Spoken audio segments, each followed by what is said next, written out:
افغانستان کی سرزمین ہے. پاکستان نے ایک وہاں پر پھر آپریشن بھی کیا تھا، اور اگر افغان حکومت کنٹرول نہیں کرے گی، ان کی سرزمین جو استعمال ہوگی پاکستان کے خلاف، تو مزید بھی کچھ کیا جا سکتا ہے. لیکن کوئی ماننے کو تیار نہیں. اب یہ جو ہے کہ 7 لاکھ میں سے چند ہزار اگر ہو جائیں تو یہ کیا ہے؟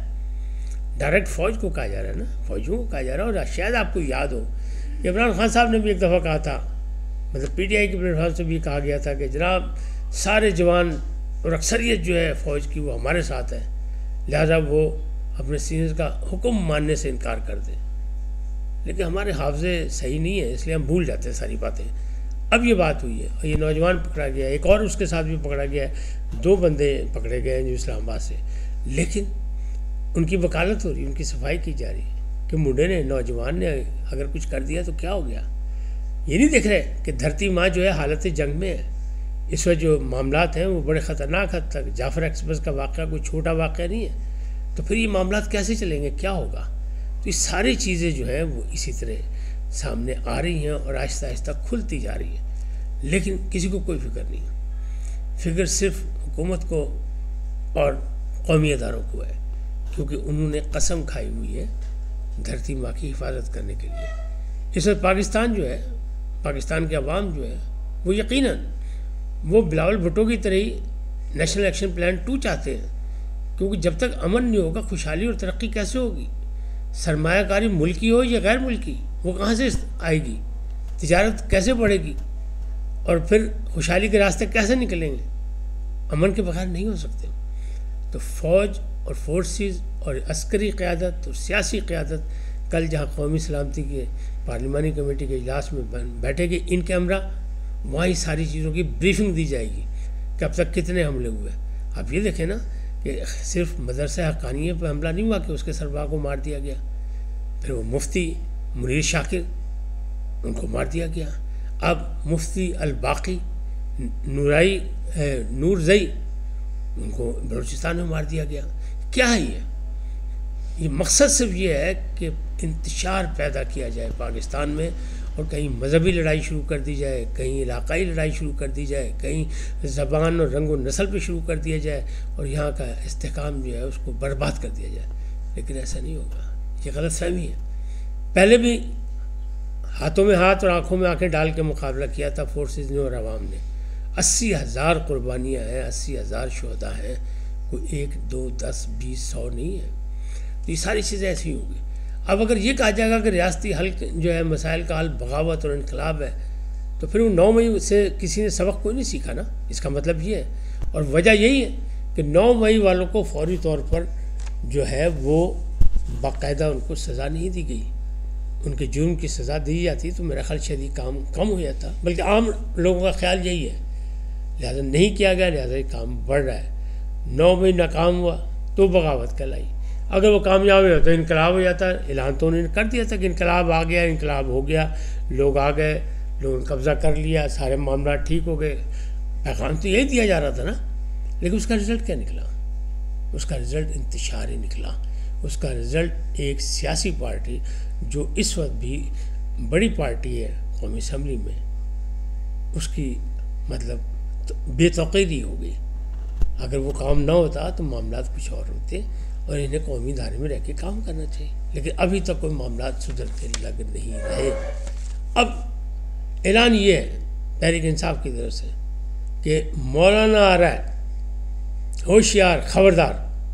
یعنی ہو گیا کیوں کہ عمران خان صاحب نے تمام شرائط ان کی مان لی، غیر مشروط ان کو بلا لیا کہ آجو بھی اپوزیشن الائنس میں جو آپ کہتے ہیں ہم مان لیتے ہیں. لیکن جناب مولانا کے قریبی ذرائع یہ کہہ رہے ہیں کہ انہوں نے بھی گارنٹی مانگ لی کہ اس پہ عمل درآمد کیسے ہوگا. اعتماد نہیں ہے، اعتماد بھی تو بحال کرنا پڑے گا نا پی ٹی آئی کو، عمران خان صاحب کو. عمران خان صاحب نے آفر دے دی ہو تو وہ آ جائیں گے، اتنی آسانی سے نہیں آئیں. کیوں کہ ان کی ٹرولنگ کی گئی تھی. یہی وہ لوگ ہیں جو ان کو ڈیزل کہتے تھے، باقاعدہ نعرے لگاتے تھے. عمران خان صاحب بھی کہتے تھے. اب ان کو ضرورت پڑی ہے تو یہ ان کے ساتھ ساتھ، اور وہ اب بلکہ دھمکا رہے ہیں حکومت کو کہ خبردار، ہوشیار، مولانا آ رہا ہے. مولانا وہ جو فکرہ نہیں مشہور ہوتا ساڑی گل ہو گئی، تو اب وہ وہاں تو نہیں ہو سکی جہاں ہونی چاہیے تھی، جہاں کے لیے خواہش مند تھے. لیکن مولانا سے کہتے ہیں ساڑی گل ہو گئی. لیکن مولانا ابھی اتنی کچی گولیاں کھیلنے کو تیار نہیں، وہ ہاتھ کیا انگلی پہ پکڑانے کو تیار نہیں۔ اس وقت تک اتنا ہی، پھر ملیں گے نئے موضوع کے ساتھ۔ جاتے جاتے آپ سے درخواست آئی ہے ان کو سبسکرائب کریں، لائک کریں، گھنٹی کا بٹن دبانا نہ بھولیں، اور اپنی قیمتی رائے کا اظہار اپنی شخصیت کے مطابق کریں۔ سدا سلامت رہیں، اللہ نگہبان۔